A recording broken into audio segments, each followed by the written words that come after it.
Let's get our budget meeting to order. This is a kickoff meeting. Today's date is July 1st.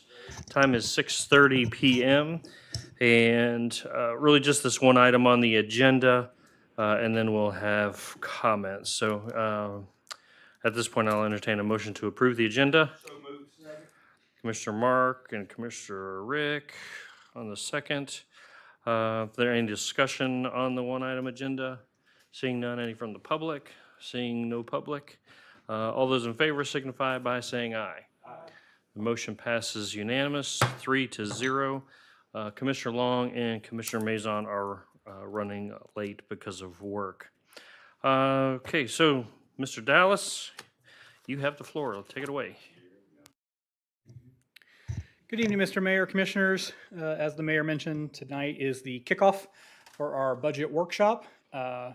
I have broken this presentation up into two parts. The first part is kind of our general kickoff part, and then the second part is a little bit of discussion about the property tax referendum that's on the ballot in November and the potential impacts, what it'll mean for Newberry. So, as always, if you have any questions, please stop me in the middle of the PowerPoint. I'd love for this to be more conversational than me just droning on numbers at you for an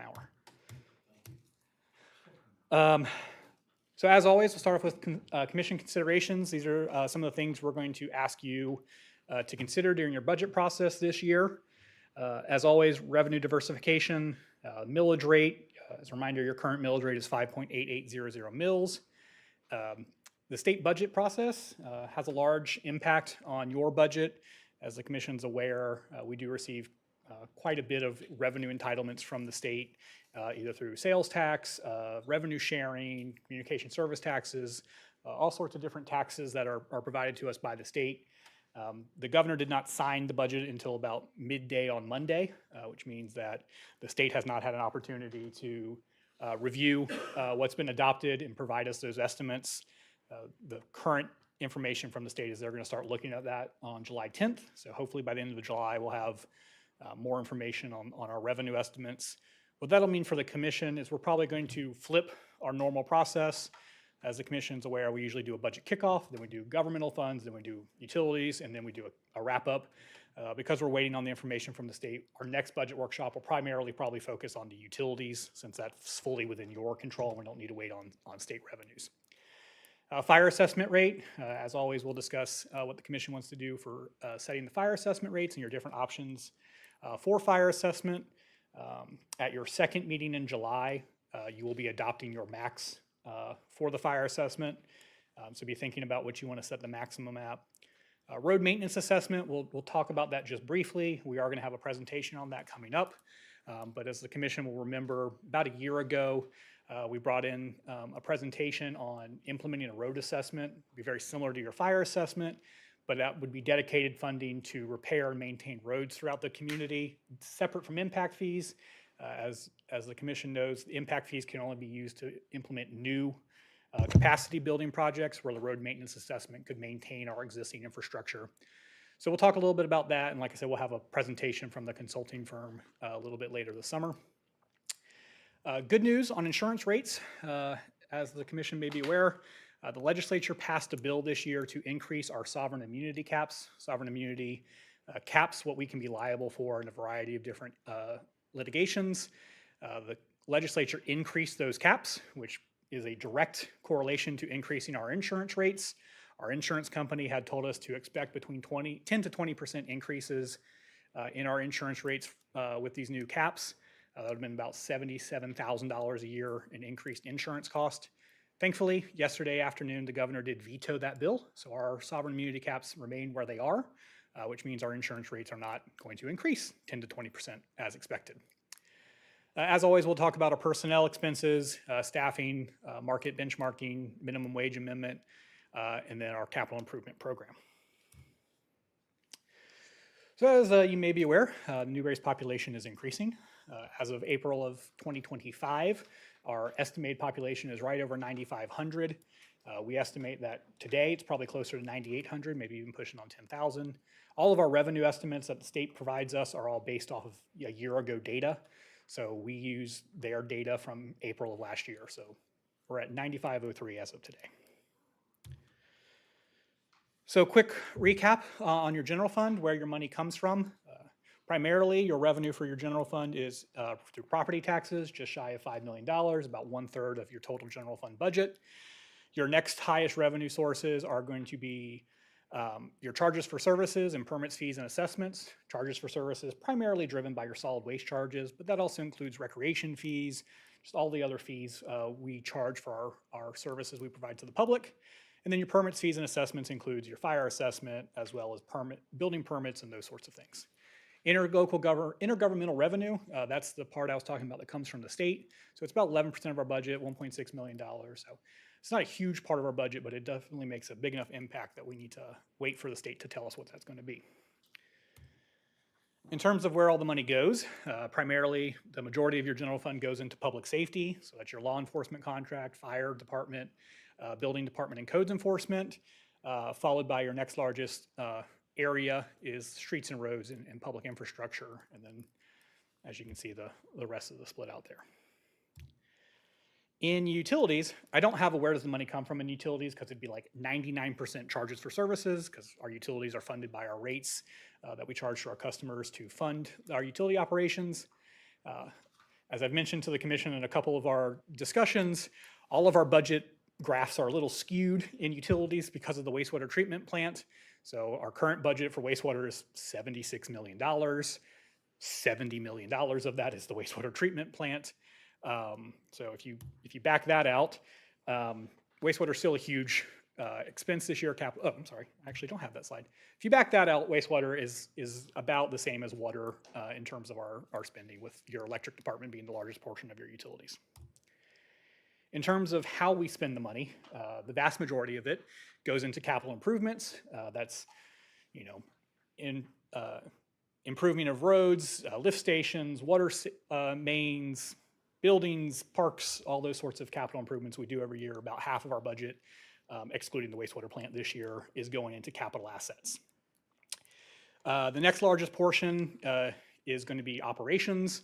That's kind of the catch-all for everything else that doesn't fit into one of the other categories, but that's all your contract services. That is, I broke out contract service, take that back. But that's your utilities, that's the cost of doing business on a day-to-day basis. We have about 8% goes to contract services. Those are all of our legally required contracts that we've entered into to pay for a variety of services. And then wages and benefits are about 17% of your budget. Millage. So earlier today, we actually received When you say legally required, is that? well, you've entered into a contract that says you're going to pay these. Oh, okay. Some of them okay. are It's not- legally required. It's not something that the state demands that we do, or? A few of them are, but most of them are not. No, there's things that you've entered into a contract that say, we're going to do this thing. Millage. So earlier this afternoon, the property appraiser certified to us our 2026 gross taxable value of $966 million. That includes just shy of $53 million of new construction value. A large portion of that is some of the commercial, like for example, Publix wasn't on our tax roll last year. It is on our tax rolls this year. It represents a 12% increase from our taxable value last year of $862. Our rollback rate is 5.5515 mils. And then as a reminder, the Save Our Homes cap remains at 3% this year since the CPI is higher than the Save Our Homes. Chart on the bottom, as always, gives the commission some information if you wanted to adjust your millage, either up or down, what the impact would be on revenues to the city. For example, if you increase your millage by 1 mil, it would generate an additional $917,000 in revenue to the general fund, and have an increase of $220 on your average homesteaded homeowner in the city. Save Our Homes, as a reminder, there is currently a constitutional amendment that was adopted by the voters back in 1995 called Save Our Homes, which limits the annual increase in assessed value on homestead property to 3% or the CPI, whichever is lower. So you cannot have the value of your property, your homestead property, increase in taxable value by more than 3% a year, not including if you do an addition, a pool, something like that, that will go on top of it. We in the city of Newberry currently have about $50 million that is excluded from our taxable value through Save Our Homes. So if that $50 million was back on the tax roll, we would generate an additional $300,000 a year, or about $0.25 mil, a little more than $0.25 mil, third of a mil, So you could either use that revenue to fund your operations or reduce your millage at the same and generate the same taxes. As a reminder, every year you get your tax bill, and that tax bill is not just the city of Newberry. It includes a variety of different taxing authorities. So for every dollar you pay in your property taxes, 35 cents of that goes to the Alachua County. So that funds your countywide operations, constitutional officers, sheriff's department, supervisor of elections, the court system, the jail, all those sorts of things. 29 cents goes to the school district for the public school system. 27 cents comes to the city of Newberry. And then 5 cents, 2 cents, and 2 cents go to the library district, the children's trust, and the water management district. Key point here is oftentimes we hear back from our residents of, I'm paying you X many dollars a year. It's like, well, you are paying that much in taxes, but the city is only getting a little more than a quarter of that. As a reminder to the commission, a little bit of a kudos. City of Newberry has one of the lowest millage rates in the county, especially when you consider the level of service that the city provides compared to some of our peer cities. So the only city that is lower than us in terms of millage rate is the city of Micanopy. Cities of Alachua, High Springs, Gainesville are all higher than us. Gainesville and High Springs, almost a mill or more than a mill higher than us in their millage rates. Alachua almost half-ish of a mill higher than us. So kudos to the commission for continuing to keep our millage rate low and providing a high level of service. On that same note, our electric rates are middle of the pack, a little higher than the middle of the pack, but generally pretty close to the middle in terms of rates amongst other municipal electric providers and IOUs or investor-owned utilities like Duke Energy and FPL. One thing this chart doesn't show, which I wish it did, was the co-ops of like Clay Electric and Central Florida Electric. They are also higher than us. Central Florida Electric's a little bit closer to our rates, but they are still higher than us. And Clay Electric is a pretty good amount higher than us. On your water rates, again, we're middle high of the pack. We're a little bit higher than Alachua and Gainesville, pretty substantially lower than High Springs on residential rates. The commission many years ago adopted a conservation rate in your irrigation rates, which is intended to encourage people through rates to conserve water on irrigation, which is why you have a higher irrigation rate than some of your counterparts. But by and large, we're pretty in the pack there locally. On the statewide average, we are lower than the state. So the statewide average as of 2024 for water was $46. Our average in 2026 was $40.69. So even if you take into account escalation, cost of CPI on the $46, we're probably substantially lower than the statewide average on water charges. Yes, sir. Going further, I know I'm gonna beat a dead horse. I know Jamie's sitting there, all the utilities are here. I've asked this before. We capture no money from the people in these subdivisions because they go in there and put these wells in. They can put a well in, but yet we're limited on Swanee River Water Management, correct me if I'm wrong, to a certain amount of water. Correct, Jamie? And the last time we talked, we couldn't get that up. We're held to a certain amount. Is that daily or weekly or monthly? Because here's what I'm asking while we're sitting here. I would like to, and I don't see why we can't do it. There's got to be a way to let the people of this city, the meter is, I understand the meter cost, but we could capture everybody that wants to irrigate instead of letting them put a well in and they irrigate whatever the heck they want as much as they want, and Swanee River don't care about that.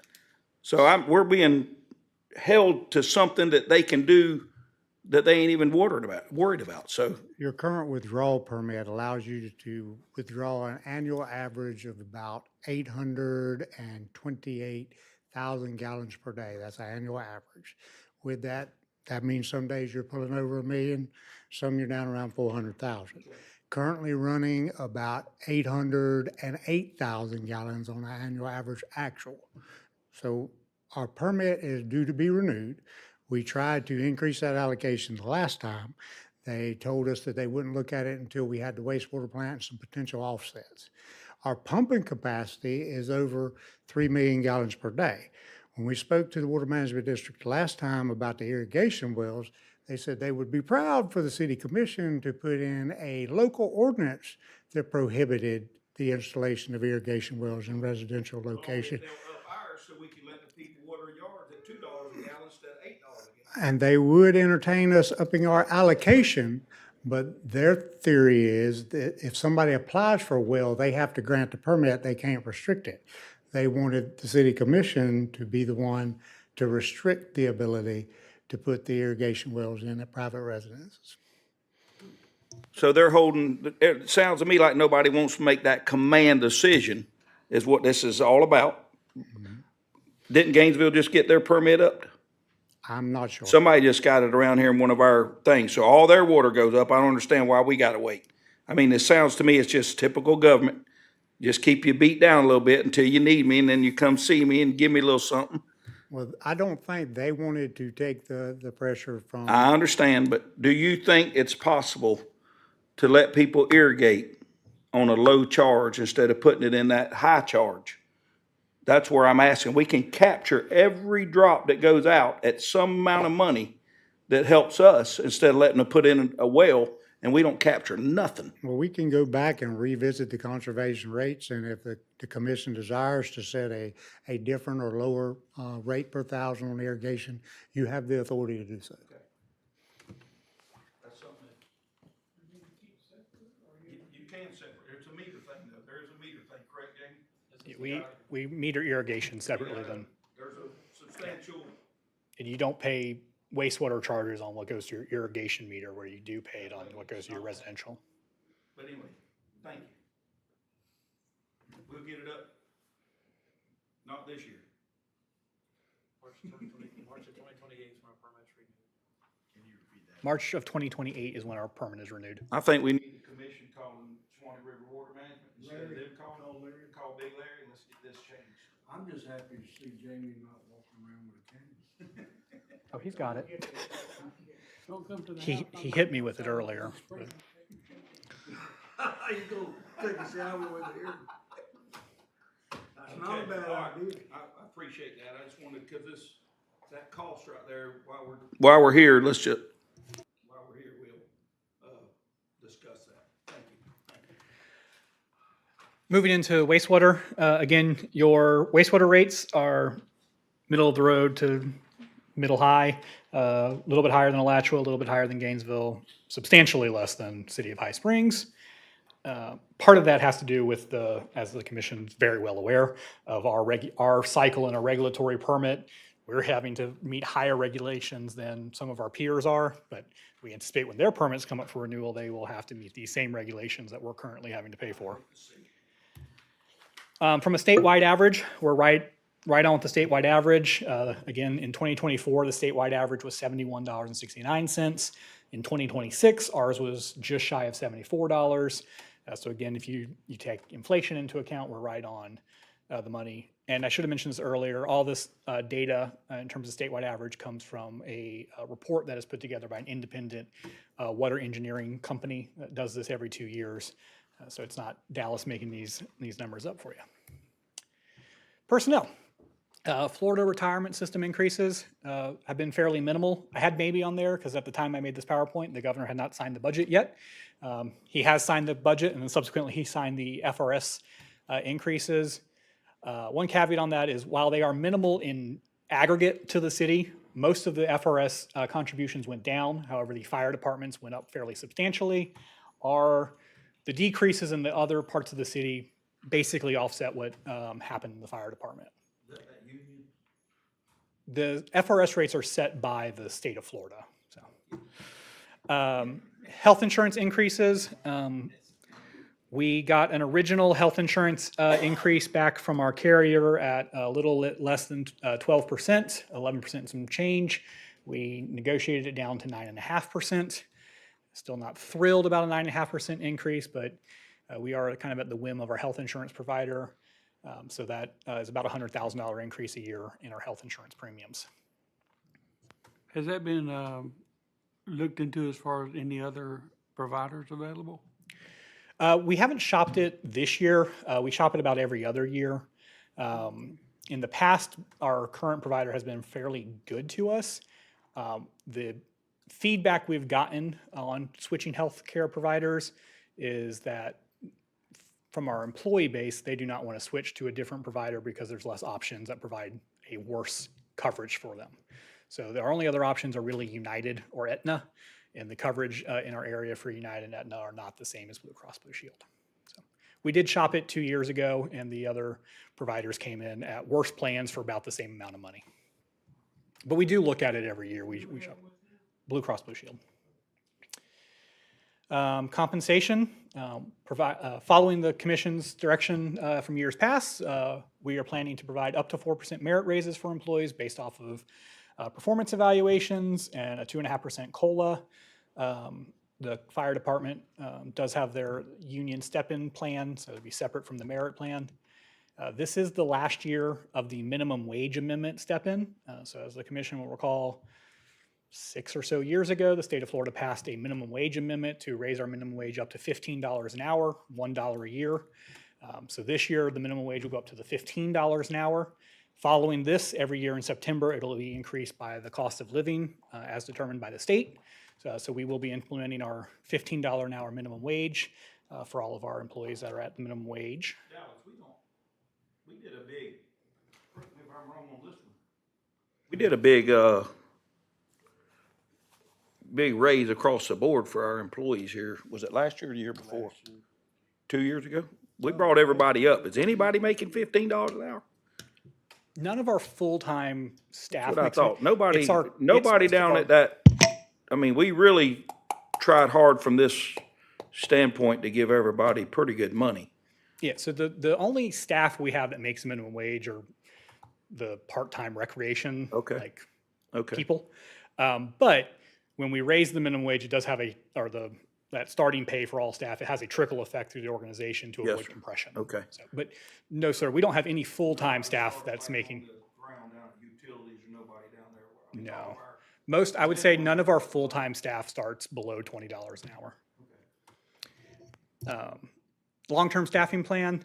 So as you know, we prepare a 10-year staffing plan where each of the departments looks at their staffing needs for the next decade based off of growth, based off of service levels, so we can project out what we're going to need to keep our service levels high. We look at the population increases, service demands, benchmarking. There are several positions that are being requested to be added into the position control plan this year. We'll talk about that more in the next 2 workshops. And then other benefits, of course, the city provides other benefits to our employees, dental insurance, vision insurance, those sorts of things. Thankfully, all of our supplemental benefits came in at a rate freeze, meaning there is no increase on those rates, pay the same as we did last year, which is great. Operating, same thing I've been saying to the commission for the last couple of years. Inflation remains high. We continue to fight increases in costs across the organization. Everything costs more. As I mentioned earlier, we were concerned about insurance rates being increased, that 10 to 20%, but thankfully the governor did veto that sovereign immunity bill. By and large, the budget that we'll be presenting to you at the next 2 workshops will be a continuation budget, and there are not any new programs or services planned to be offered. Mostly just continuation of price index increases, population increases, increases related to our contracts. As an example of some of the utility costs that we're continuing to see, in 2019, the difference from 2019 to 2025 in terms of some of the utility infrastructure we're purchasing, transformers are up nearly 175% in cost from the last 6 years. Insulators are up close to 160%. Poles and wire are 60% higher. I stole this from CFEC, so you can ignore the average member bill. Point being is buying the same stuff that we bought several years ago is costing us nearly double on some of these things. So it's really putting a pressure on the rest of the budget. This is a slide I stole. Hey, Dallas, Yes, sir. on a couple of those things, do you actually have the actual dollar figures versus the percentage? I can get them for you. Yes, sir. Jamie, do you know Do you have about any off the top of your examples head off the by top of your chance? Okay. I know we've looked at it, so I know. Put that on your evaluation, Jamie. He's a wastewater guy. You need to talk to the boss over there.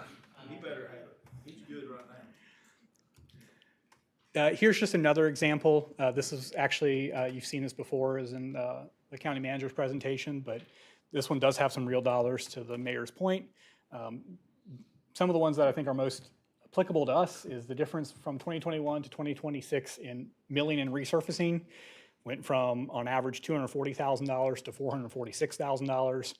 Fire trucks, although I don't know where they're getting a fire truck at $500,000 in 2022, but went from $500,000 to $900,000.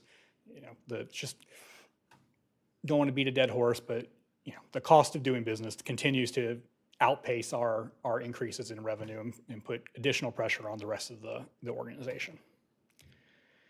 In terms of capital improvement, as you've heard the manager say for the last year or so, next year is going to be a really busy year for the city. The next several years are going to be really busy years for the city.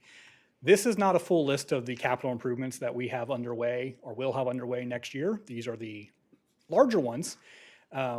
But just some of the bigger projects we have next year, we have the Florida Jobs Growth Grant, our Water Resiliency Grant, the wastewater treatment plant construction, water tower construction, Courtland at East End, multipurpose fields, the Twin Pairs project, which includes moving of water, wastewater, and electric systems, and the second feed.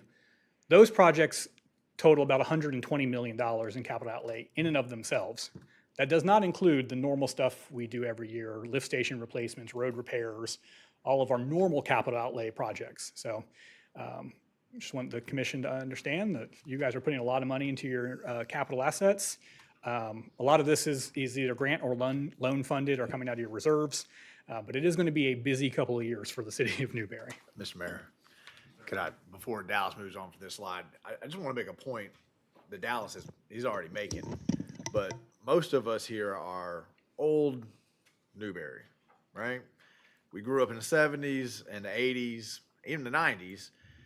Newberry has been a maintained community, right? We built our wastewater in the 70s. We've been maintaining it. We had a little addition to it 10 years ago, 12 years ago, somewhere in there, right? That's not the Newberry that we're in today, right? All of these are huge project management lifts, right? Yeah, most of these have grant strings attached to it that require reporting, data. So I know because I react this way too, right? I remember Newberry as just sort of a sleepy, we're just sort of going along, right? That's not what's happening in Newberry at this point in time. Each one of these projects is intensely complex. We're getting funding from different revenue sources. Every one of those government entities wants hundreds of pages of data and reports on quarterly reviews, right? We love grants. We live off of grants, but each of those grants take an hour or two a day of just doing the reporting and making sure that we're doing everything right, and they're not going to claw it back and take it away from us and make us repay it back. So, and this isn't a complete list, right? So I want to make sure that we're not making the mistake that I make in my head and heart when I think, wow, you know what? We always did it in this way before, right? It ain't the way we did it in the 80s anymore, right? The daily operations of Newberry are complex and growing more complex, but these types of projects are very exciting. I love every single one of them, but every single one of them is a massive lift in and of itself. And with two-way pairs, the wastewater treatment, the second feed, the water towers, you know, and then all the fun stuff like adding on to recreation parks and gyms and all that kind of stuff. It's great. It's very exciting, but each one of these represents a complex web of daily chores that have to be done all the time and operate the city at the same time. So I just want to take that moment because I know that's how I react, because I grew up in Newberry when it was just kind of, yeah, we just go out and we fix a pipe here and there, and pretty much it's just maintaining and we're moving along. We're not maintaining now. We're in build mode now. Thank you, Mr. Mayor. On that point, just a few hours ago, we did receive notice that we did receive another grant. We got $560,000 to move a lift station, so I'll add that to the list. Mr. Manager, as far as capital outlay is concerned, I want to be sure we separate what we need from what we want. That's the main thing I'm concerned about is we're not spending money on wants, especially with not knowing what the property taxes is going to do or how we're going to actually finance the city after that passes, which I'm pretty sure it will. I want a splash party. You won't. You gonna get a sprinkler. Mr. Mayor, that concludes the first part of my presentation, so I can stop here if there's any questions on the budget kickoff part before we move into the second part, or? I'm good. Any questions from the dais? So, I'll have some, but we'll do it on I was just kind the week. of curious how come Alachua electric rates are so much lower than ours? Alachua is, They have a wholesale contract with GRU. they actually have a wholesale contract with FMPA, but they got a sweetheart deal. It's a short contract because at the time FMPA had excess energy. However, their contract is only good for another year or two, at which point they'll be back in the market and they'll pay higher rates than we're currently paying. They're getting a shorthand good benefit, and then in the long run, they'll end up paying more. Thank you for the clarification. All right, so the next part is going to be based off of property tax and the potential impacts the property tax referendum could have on Newberry. So again, please stop me at any time if you have any questions. So as a reminder, the property taxes are set through a millage rate. The millage rate is a tax applied to every $1,000 of taxable value. So if you have a millage rate of 5.2, that means you're paying $5.20 for every $1,000 of taxable value you have. So in our city, our millage rate is 5.88. So for every $1,000 of assessed taxable value your home has, you pay $5.88. And of course, that is set by the city commission every year through a public budget process. So this graph I show you every year. It's where our property taxable values have been over the last decade or so. The orange arrow indicates where our taxable values will be should the property tax referendum pass. So as you can see, essentially it'll put us back to what we were collecting in 2021. So we've kind of wiped most of the increases in our values off for the last 4 or 5 years. Mr. Mayor, not for the commission's benefit, but for folks here and folks watching at home. At this point, that property tax measure is on the ballot. So I just want to let folks know, we can't, either staff or the elected officials cannot say something in favor or against it at this point. So you can ask all the questions, we can answer any factual questions, right? But now that we are getting into it, I know that's in the back of everybody's mind, but you as elected officials fall under the same legal constraint that we do, right? Once it's on the ballot, we can answer factual questions, but we cannot say, yay, yay, yay, go vote for it. We cannot say, nay, nay, nay, don't go vote for it. We have to let people objectively make their own decisions. So just want to make sure we say that into the record before we get into it. But the Florida League of Cities can? That's a Nicole Florida League question. of Cities can because they're not publicly funded. They're not a public entity. They take our tax dollars. Or they take money from us. By choice. So they're kind of our, By choice. By choice. yeah. They're not publicly. They're not a public. Adherent, They're I not a guess. public organization. Yeah. As a reminder, moving through this conversation, the city of Newberry has a low property tax rate, at least compared to our neighbors throughout the county. Some history on the proposed referendum. In general, the proposed referendum will increase your homestead exemption to $150,000 in 2027, and then to $250,000 in 2028. It reduces the cap on non-homesteaded properties, which is non-homestead residential, but also commercial non-residential properties, from a 10% cap to a 5% cap. And if it takes effect, it'll take effect on January 1st of 2027, and it does require 60% approval by the voters. For Newberry, based off of our current 2026 numbers, so the budget you're currently in, not the one we're working on for the future, be about $2 million decrease in our property tax revenues once we hit the full $250,000 exemption. That's about 40% of your property tax revenue, which would be reduced, which is 15% of the general fund and 22% of your unrestricted revenue. Move on. So, a little bit of history. It was originally a priority of Governor DeSantis. It was passed by the legislature early last month. As I mentioned, it'll be on the November ballot for approval by the voters. For approval, it does need 60% of the vote. And as I just mentioned, takes effect in January. Replaces the existing $50,000 homestead with the $150,000, increases it to $250,000. The law says that there is a pathway to full exemption through the future general law, but it doesn't clarify what that means. It's left to the legislature. It also does impose a 5-year waiting period for new residents to the state to get the full $250,000. So they'll have, if a new person moves to Florida, files for homestead, they'll get the $50,000 homestead exemption, and then they have to wait 5 years before they get the full $250,000. So the changes to homestead exemptions. Excuse me, Dallas. I was with Representative Toby Oberdor over the weekend, and one thing that he pointed out to me that I didn't realize that would be important for the public and the diocese, my kids have grown up in Florida all their lives. If they do not purchase a home, even themselves, by January 1st, 2027, they will have to wait another 5 years to get the exemption, even though they've lived in Florida all their life. So I thought that was an interesting little- wrinkle. So it's 5 years for all new homeowners. Yeah, for everybody. Interesting.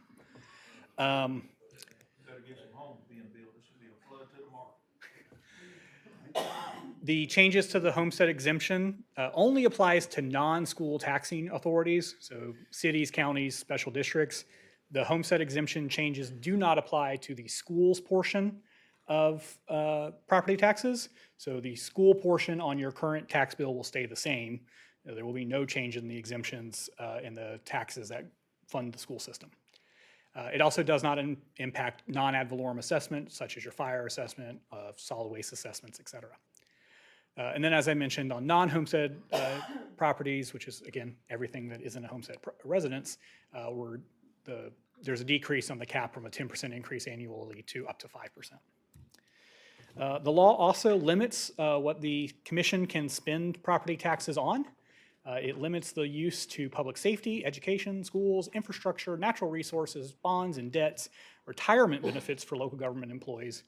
And then there's this catch-all language at the end that says, and also anything else that's not illegal and the commission decides it wants to.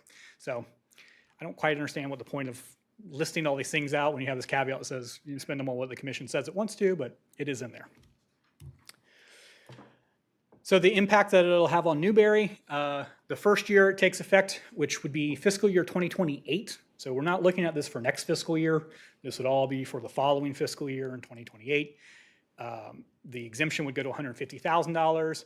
Again, based off of our current values, we'd lose about $215 million of assessable value, which would be about $1.25 million off of our current budget. And then the following year, when it goes to the 250, we get to about 40% of our taxable value reduced, $340 million, and $2 million in revenues lost. But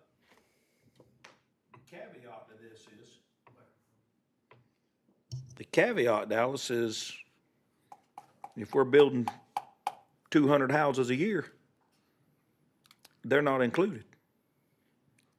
They go to the 50% after the. No, it depends on who the owner is. Yeah. So if the owner has lived in Florida and had homestead, they bring that homestead with them.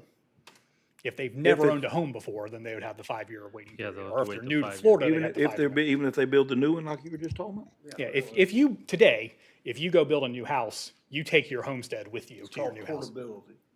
Correct. Well, that sounds like some craziness from y'all guys. That's a good thing. 'Cause Yeah, wanna if you moved build- houses, you'd want to take your homestead with you. So it's only in new people that come You that, have to be- that not currently live here. Yeah, you have to In essentially Florida. be a new homeowner in Florida. Like Okay. never owned a house in Florida before. Well, we still get a lot of that. We still get new. Well, I think, So I wonder what my point is, even if that's the way it is, but wonder what the real value drop will be, because some of this will be negated by new move-ins. Yeah, there's a lot of what ifs. The Yeah. other side of it is, May not be as bad as we. the other side of it is, the city continues to build commercial. That was my. That's what I Commercial was is going just to fixing to help say. offset Focus on this. the commercial. Commercial don't apply. Correct. Yeah, Commercial doesn't apply. Renters doesn't apply. We're in kind of a unique situation because we have a lot of commercial that's coming online where other governments just don't have any of that. They're at the beginning of the line. We're like on turn 4 on a lot of this stuff, turn dirt. So We also have a little bit. we of have a little cushion. bit of a buffer. Like you said, it may not feel as bad. So, yeah. We also have a cushion, thanks to Argos, which is the largest taxpayer in the county. Quikrete, Florida Rock, Vulcan, whichever name they're going by this week. But their taxes will not change based on this, which is a cushion for the city. We're in a lot better place than some of our neighbors from that.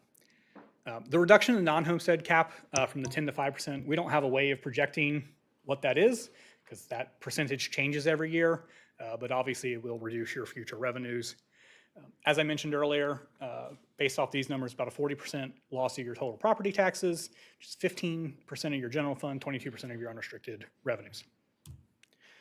As an example of what that'll look like for a homestead property and non-homestead property, currently in the city of Newberry, most of our average house is about $300,000 value with a $50,000 homestead exemption, so $250,000 taxable value. Your current millage rate's 5.88. So they pay about $1,500 a year in city property taxes. Under this new plan, the exemptions and the taxable value pretty much flip, which would result in them paying about $300 a year in city property taxes. For a non-homestead property, there aren't any exemptions, so they pay about $1,800 a year in city property taxes, and under the new proposal, they would pay $1,800 on property taxes because they don't receive homestead exemption. So at the city manager's direction, all of your staff has been looking at the impacts that this can have across the city, and we're working to prepare so that we're ready if this happens. So we've been looking at a couple of different scenarios. As an example, this first one is a straight across the board cut to all general fund departments of 15.11%, which is the amount of general fund revenue that we would lose. So this is based off your 2026 current year budget, what their current year budget is, what their required cut to their budget would be based off that across the board cut. So as you can see, where the impacts are going to be across various different departments. This doesn't take into account things that we still have to pay for, doesn't account for new revenue streams. It is less grant revenue, but like something to consider is like debt service, for example. We pay $483,000 a year in debt service out of the general fund. 15% cut to that is $76,000, but we realistically cannot cut our debt service fund budget. We have to make those debt service payments, so that $76,000 will need to be absorbed throughout the rest of the city. The other way that we've been looking at it is net of departmental revenues. As the commission is aware, many departments have revenues that they bring in, either that are completely restricted to them, such as the fire assessment. The fire assessment can only go to fund the fire department, or that the commission has said, we want these funds to go to pay for this service. So this methodology takes those revenues and nets them out of their budget to get to the part of their budget that is funded through what is often called the general fund, but property tax is all of our unrestricted revenues. So a great example of this is in the previous slide.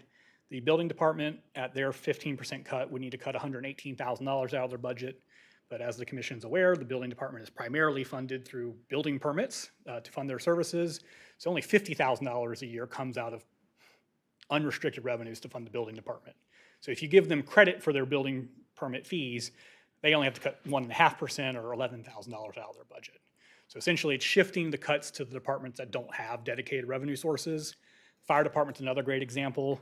In the previous slide, they needed to cut $430,000, but if you give them credit for the fire assessment and fire services contract and those sorts of things, brings their cut down to only $256,000. Any questions on these two slides?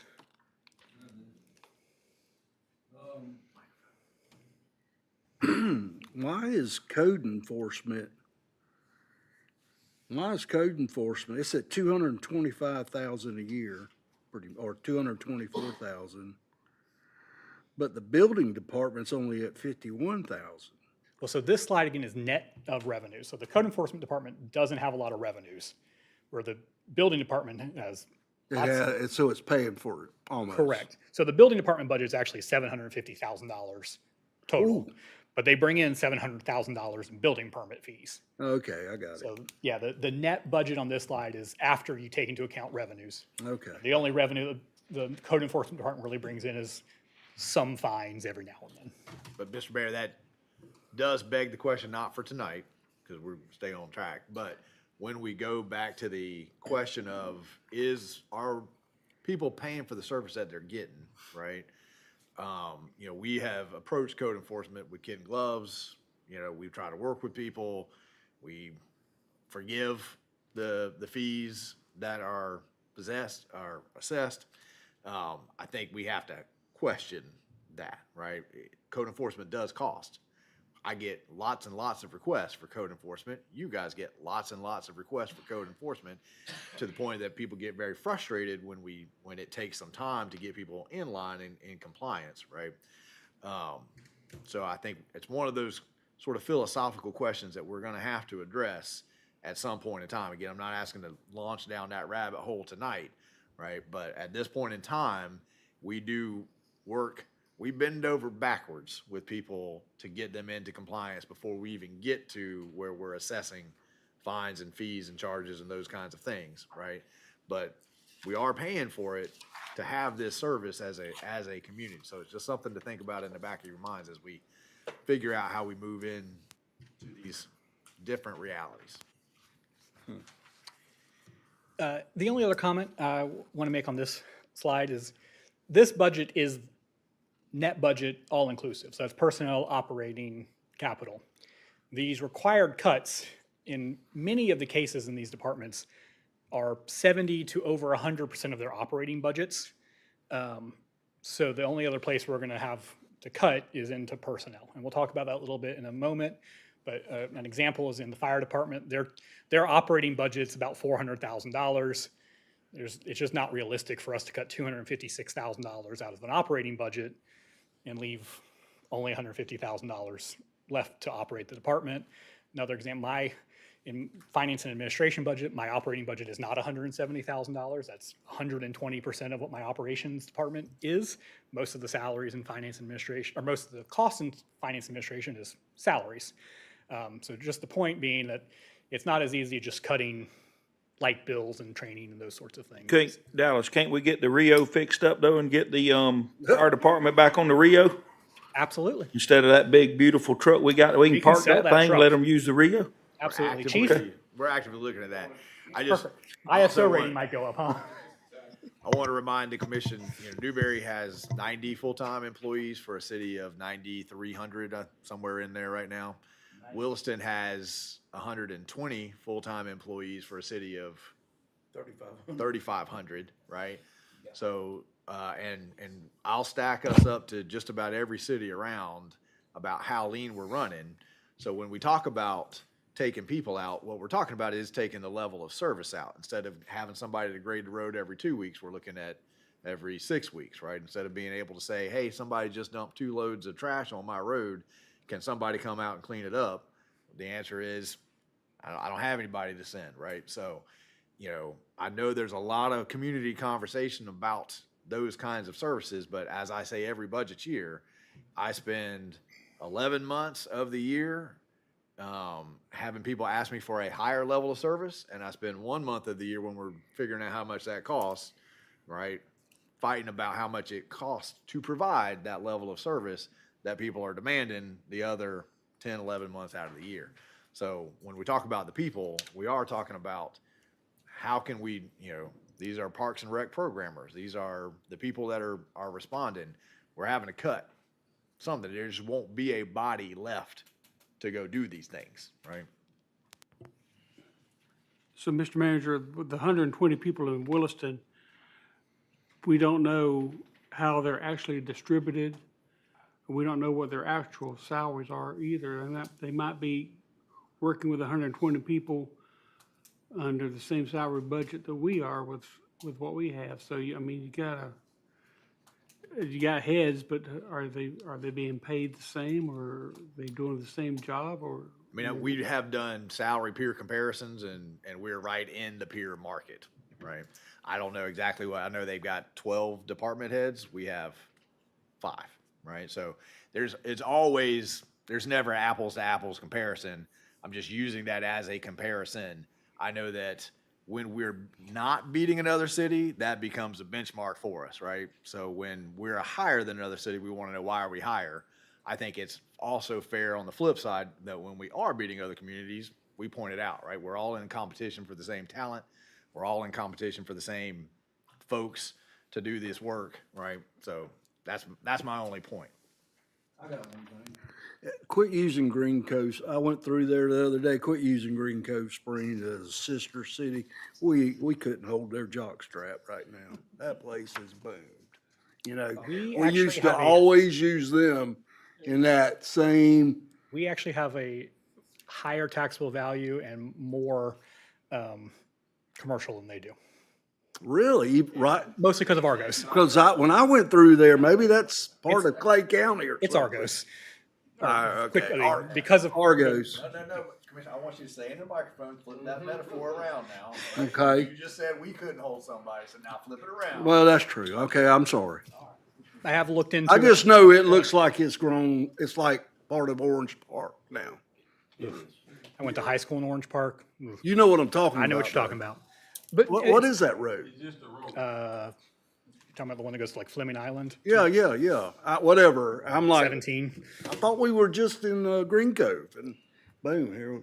It's a good point. You know, for example, if you look at High Springs is a lot more individual commercial than we do. Currently, well, pretty soon we'll outpace them. But because we have Argos, Quikrete, we do have higher taxable value in the city. So, last I checked, I want to say we were like $100 million higher than they were. Yeah. Mhm. In taxable value. Yeah. All right. We'll take that out of the equation, then you got a different look. Again, I know we're kind of going down rabbit holes here, but I don't want to belabor or miss this point, because I know right now we are having some community conversations about whether we want big boxes or we don't want big boxes, and we're kind of approaching it as an option, right? Like, hey, maybe this just isn't what we want. I'm not sure that we have the ability to approach that question as an option. I think we need to encourage commercial. If somebody wants to come, we need to figure out how to make that happen. And I hope our residents understand the financial pressure that we're under, but we're going to need we need another Quikrete, right? We need more Publixes. We need more bigger stuff. I mean, the thing is, Quikrete could close down tomorrow, and that would really destroy. Please So knock we on need wood. to have a backup plan here. They've been bought out several times. Yeah, I know. That's all right. We got Silverback coming right on. All right, keep Mr. going. Mayor, to that point, quick Google, Green Cove Springs 2025 taxable value was like 810 million. Ours was close to 870. All right, so that concludes the doom and gloom portion of my PowerPoint. Now we'll move into some options that the commission could consider should this happen. Obviously, the first one is raise your millage rate. Raise it back up to whatever is needed to recoup the lost funds. The first year if this goes into effect, your rollback rate is going to go sky high, because your rollback rate is designed to capture the same amount of revenue as you were getting the year before. So the commission could adopt the rollback rate that year, which would be at the 250, 9.7 mils. That would. That's automatic. No, the commission would have to vote for that, but you have the ability to go to that automatically. That's the money you would need at that 9.6. That would generate the same amount of revenue we're generating today. With just through millage, like there's no, where no Yeah, one is everything else arguing, changed. no one is supporting that we're going to 9.7. We're just saying pure millage to millage, that's what it would take. It's almost double because of what we're doing here. That is correct. So I reran the numbers, the similar chart you saw before. If these go into effect, the 250 goes into effect, each mill would generate about $500,000. The effect on your average homeowner would be zero, because the average homeowner would be underneath the property tax exemption and not have to pay it. So you'd have a zero effect on homeowner, meaning the majority of the impact would go to your non-homesteaded properties. So running that same scenario as before, a current homestead property, again, pays about $1,500 in property taxes. If the 250 passes and you increase your millage rate to the rollback rate, they would pay $485 in property taxes. So still a net win to the resident from their $1,500 they're currently paying to the city. A non-homesteaded property, which is currently paying $1,750 under the rollback rate, would go to $2,900, which would be an increase of about $1,100. So really just a shift in where you're collecting those dollars from. Dallas. Yes, sir. So I have already heard some arguments about, well, it's just going to shift over to commercial and the non-exempted properties. This millage is the way that actually could happen within those conversations. My head kind of starts going to the economics of if people are paying significantly less in their total mortgage because it includes property taxes, how much is that going to potentially drive up property prices? How much are home prices going to go up because people are thinking, oh, well, my mortgage was $2,500, now it's only $2,000. I can get a big, pay more for a house. So it's going to put upward pressure on home prices. But something like this also starts monkeying with the market with regards to what becomes rent being affordable. Well, I could just go buy a home now. So it's amazing when you start kind of looking at the secondary and tertiary effects of all of this stuff, where things could end up landing, because it could drive up home ownership because people can't afford to get out of the rental, or can't get or stay in a rental. More revenue options. Obviously, one of the easiest tools you have in your belt is to raise your fire assessment. As the commission remembers, your last study you did said you could raise your fire assessment up to $419 dwelling unit. You're currently at $300. Increasing it to the $419 would generate another $500,000 in revenue to offset the loss from the property taxes. The next thing we've been looking at is increasing the current fees we have and implementing new city fees to cover the cost of services and cost of delivery. So that includes your recreation fees. We could think about implementing EMS charges, user fees, development fees, permitting fees, review fees, planning fees, franchise fees, business tax fees. Now, caveat to all of this is there's lots of rules and restrictions that go with all of these things. One of the ones we've been talking about internally is looking at our business tax, but Nicole can attest that there's like 75 pages of statute that says what you can and cannot do. It's not just, we need to make more money, let's raise our business tax.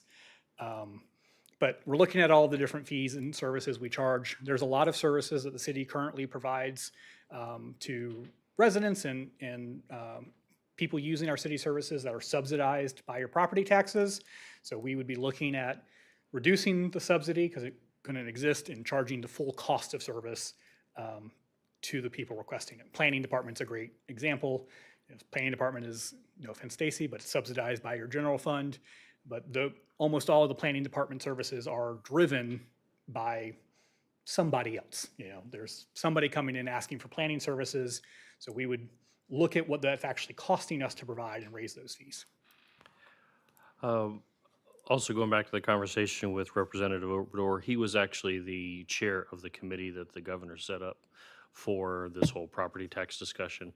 And where the previous discussions had to do with a set-aside fund that the governor could use to backstop losses, that was not in the new bill. So it's not there. The trust fund was removed It's not from the there. bill. It is not there. Yeah, the governor's proposal to the legislature included a trust fund.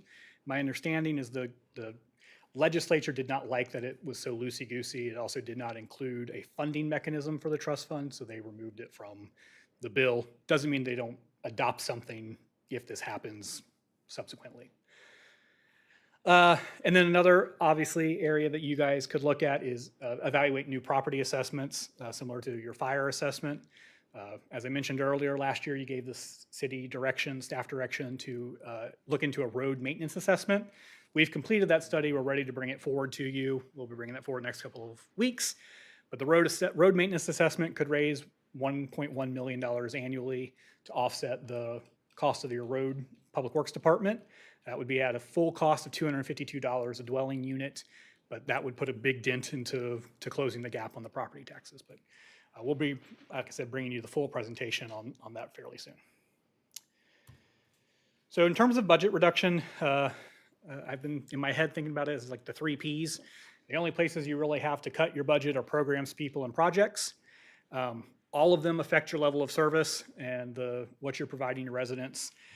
Programs are things that we're doing. So it's recreation programs, that is our road maintenance programs, mowing the cemetery program, right-of-way programs, just all the kind of like operational things we do. As the manager mentioned earlier, an example could be instead of having a 2-week grading cycle, we now have a 6-week grading cycle because we just can't afford to maintain that level of service. People, obviously that's reducing staff positions either through layoffs or attrition or combination of the both. Again, direct impact to level of service because all of your employees come to work and provide service to your residents. So if you get rid of them, you're reducing your level of service there. And then the last one's projects. So that's special projects, capital projects that are in the budget. Certainly you could reduce some of the capital projects we do. What I would caution on that is property tax loss is a recurring loss of revenue where your projects are one-time expenditures. And we certainly fund some of your projects through property taxes, but from having a structurally sound budget, you want to match the loss of recurring revenue to reduction of recurring expenses. So projects is one of the last ones we'll look at, except for those projects that maybe aren't infrastructure-related projects. In my head, the dog park is a great example. We all love the dog park. We could probably pave a road for, well, they can't pave a road for a dog park, but prioritize those sorts of projects over, you know. Definitely cannot pave a road for what we have. We pave every road in the city if I could do it for a dog park. I would, on this slide, you know, the projects, 120 million slide, the capital outlay, that's the bulk of that is infrastructure projects. That's water towers, it's roads, it's wastewater treatment plant.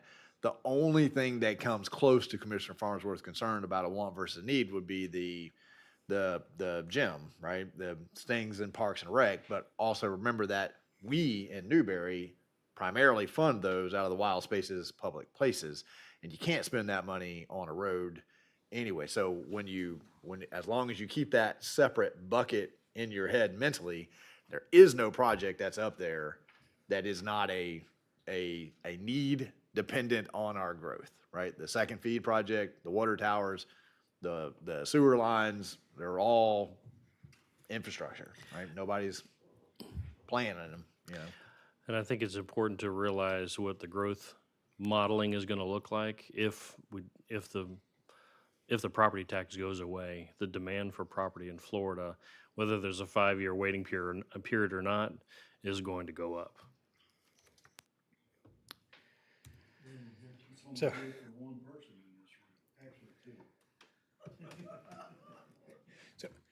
I give you all that information just so the commission is aware that we are preparing for this.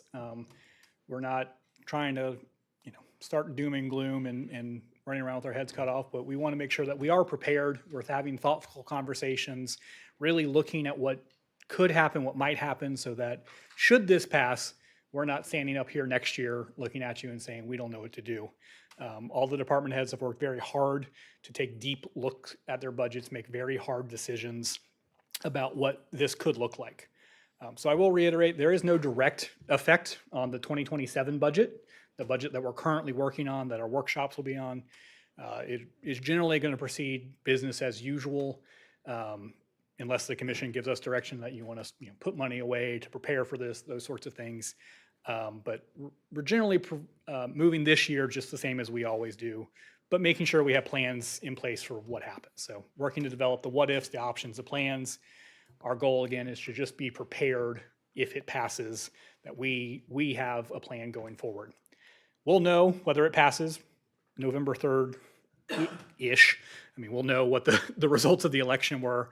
I guarantee there's going to be a gajillion lawsuits that are filed, or are currently several lawsuits that are, I can't remember if they've actually been filed or if they're being prepared to be filed.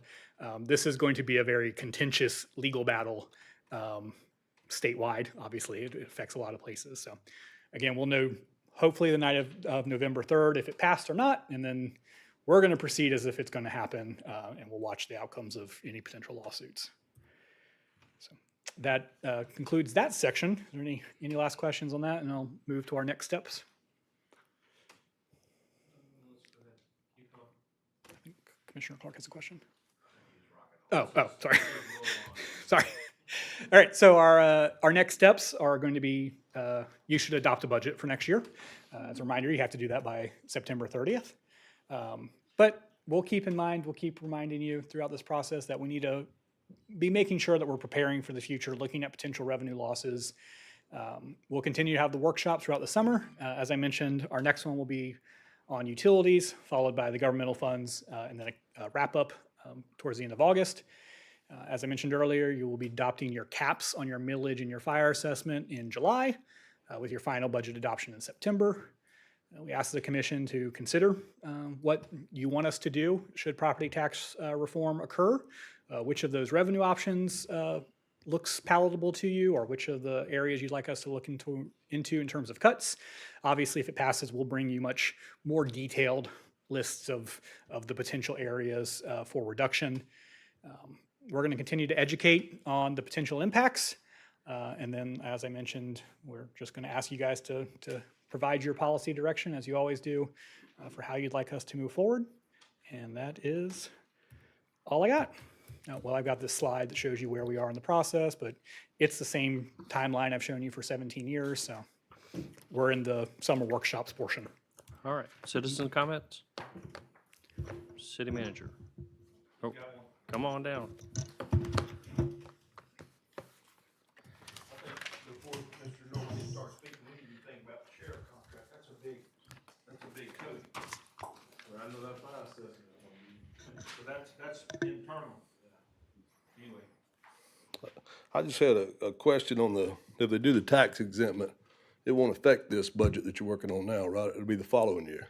Correct. So one thing to keep in mind, let's don't be afraid of what's happening down the road. Don't be adding a bunch of extra stuff in it. And I think on your general fund, the property tax is 15% of it. So, I mean, most of your big budgets is fees and stuff. Just some things to keep in mind on this deal, just like Mark said about the water fees. That staggered water fee is what's making everybody put the wells in. I know I can put a new yard in a new house, water it really hard, my bill will be $600 for the month. And you talk about the Swanee River is your water permit, what are they gonna do, cut your wells off? I mean, you know what I mean? They're not gonna cut the damn things off. I mean, just something to think about, And like you said, I think go back to your true budget. Your job, to me, you got a tough job, but you don't have to worry about making revenue. You just got to worry about spending it. We went over a homeowner association just the other day, and the first thing the comptroller, he said, we need to raise the fees. I said, no, we need to cut expenses. We're going to keep the fees the same. We're going to cut the expenses. And like you said, one of the big things I think you could do, your heads of your staffs are really good. And, government always said, well, if you don't spend enough money, you don't get your money back next year. If you went to your heads of staff and said, hey, look at your budget. What was it last year? Just say it's $100. See if you can make the cuts. And let's see what you could do it for. If they did it for $80, give them 15, 20% of the $20 they saved, and give it in bonuses to the employees in that department. You know what I mean? Maybe we don't need that new truck. You know what I mean? And I think instead of, the state, if they didn't spend all their money, I've been in a bunch of them things, if they didn't spend all the money by December, well, they didn't get funded as much next year. But if you went back to your head of your department and say, hey, Rance, you think you could save? He said, man, I really think we can save something here. And then you cut them 20%, and instead of them employees feeling like they're getting more, they're gonna have to maybe do a little bit more, but maybe they get 20% of the savings as a bonus spread across percentage-wise to the employees in that thing. Just something to think about, you know what I mean? And I think it give an incentive, we're all incentivized. And then, and a lot of your capital spending, I know Jordan trying to get y'all souped up on this capital, but a lot of that's already, that spending is coming in. And just like you said, if you do get a $2 million cut 2 years from now, with the new homes and everything, the commercial coming in, you ain't gonna feel it, I don't think. I mean, you will some, but you're gonna offset that. You're talking about your school board, one of the things you want to rebuild with these taxes. Tim come to me, I think in 2019, we were talking about the school board budget, and he said, man, we need to help the school board. I said, how's a poor boy like me gonna help it? And I said, that budget's like $370 million. Tim said, really? And I was looking it up on my phone. I said, no, it was $420 million. Well, you know what it was this past year? 603. Yeah, and it's gone up just stupid amounts. So, I think, one of the things we need to keep keeping, and just like the fire fee. Now, this is a taxpayer talking. And, my fire fees, I fought all year because the county or the city, I don't know who it was, can't count the dang apartments. So they charged me $300, and Jordan and all the city staff helped me, and I think it was more the thing. But then I'm in Countryway, and I see F-250, 4-door, lights all over it. And, I can see it was a fire truck, but come on now, do we really need that? And, all I see is brand new pickup trucks for every city staff. I got guys that go Trenton, I got guys that go Gainesville, everywhere else. And I ain't saying you do it, but, we buy them $6,000, $7,000, $8,000 trucks with good air conditioned, 120,000 miles. I don't know. You know what I mean? And I kind of think if it was y'all's money, I see a lot of y'all driving used trucks. I don't see a whole bunch of riding new ones, but we got brand new ones to stay inside the city limits. And if you broke down in a used truck, you got a city cell phone to call somebody to come get you. Ain't like you're gonna be walking. So I mean, but some of us seeing some of that stuff, it kind of rubs us the wrong way, And then like you said, the wild spaces and all, that money to build parks and stuff, I'd really be cautious, like you said, improve the parks you got. Because when somebody gives you free money and you spend $1 million on something, then you got the maintenance expense of it. And that never goes away. You know what I mean? And don't get me wrong, you need some of that stuff. But just some of the things to think about. And I know y'all are going through the process but just trying to throw a little different light on some of the deal, And like you said, the staff souping you up, say, hey, we're gonna get all these cuts and all. Well, you may get them, you may not, but let's don't budget this year on what you may get. And I definitely think it's gonna pass. You know what I mean? I definitely think it's gonna pass. But was I wrong on that? Is it about 15% of the budget?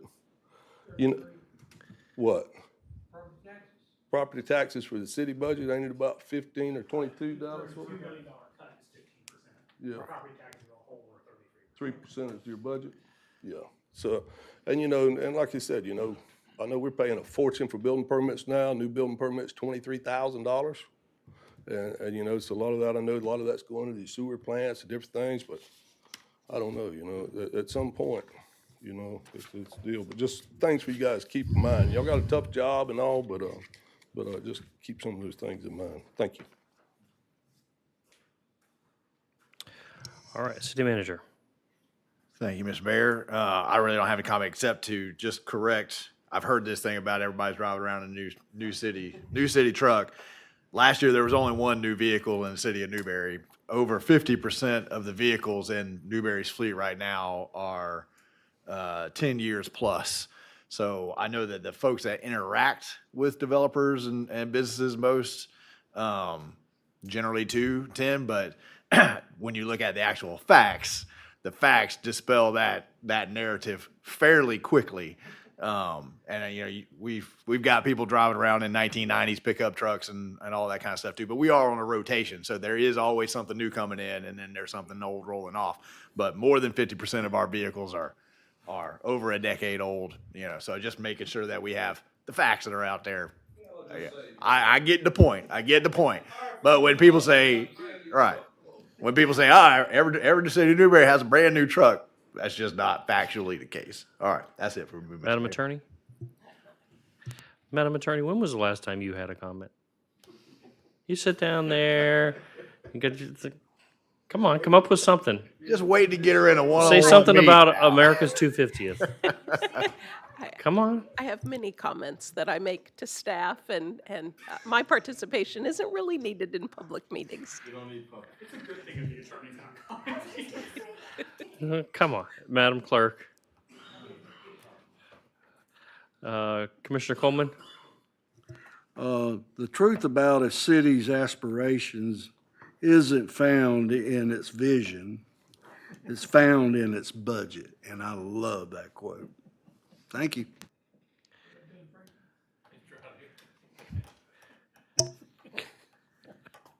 Commissioner Clark? Nothing on this, just, same thing. We got, a beautiful country here. And, some of the things that are going on, but, God bless our country, our troops, and, we're almost at the 250th mark. And I hope we can keep it another 250th, but we're gonna have to do it without the Muslims, so, just to let you know. Commissioner Farnsworth? I agree with Commissioner Clark. Commissioner Long? Nothing much. Just congratulations on the Father Fest event we had. It was a great turnout. A lot of people. We're gonna definitely move the day out of summertime because it was hot. It was blazing out there, so it's probably gonna be something towards the fall. But we had a great turnout and a lot of people came. So. Commissioner Maison? Good. Okay. Obviously reiterate, we got fireworks on Friday over at Countryway Town Square. All the festivities, so to speak, are going to start at 6 o'clock. We got the Jamie Davis Band, several vendors that are going to be over there. Fireworks will be right at 9:30. They will last about 20 minutes. So if you got a pet or a issue with blasts, at least you know when they're going to go off and how long they're going to last. And on the 4th, of course, we have the parade, and that starts at 9 a.m. Sharp. We are thankful for having our NHS graduate Super Bowler, Corey Durden, who is going to be Grand Marshal. So he'll be first in the parade and get that kicked off. I think our last count, we had over 50 entries, and some of those entries are multiples. So we have one gentleman, I think his name is Elliot or Eli. He has a roofing company, and he has communicated to us that he has $6,000 worth of stuff he is giving away off of his float on Saturday. Between candy and all this other stuff, I mean, he is going all. He's going all out. Some people are really embracing this. I think it's fantastic.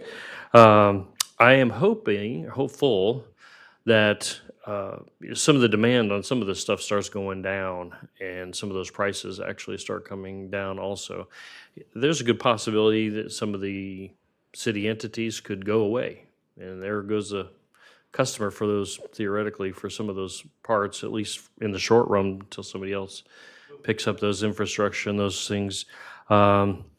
We do have Florida Governor candidate Bobby Williams coming. He'll be at the Municipal Building at 4 p.m. on Monday.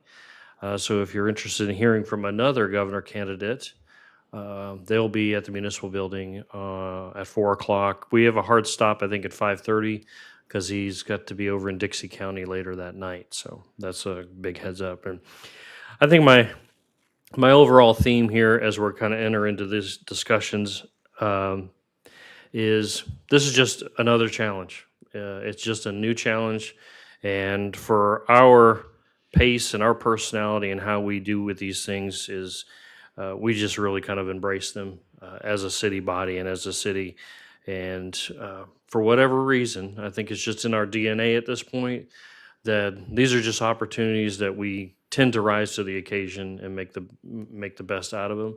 And I certainly have confidence that we'll do that again. With that, we are adjourned.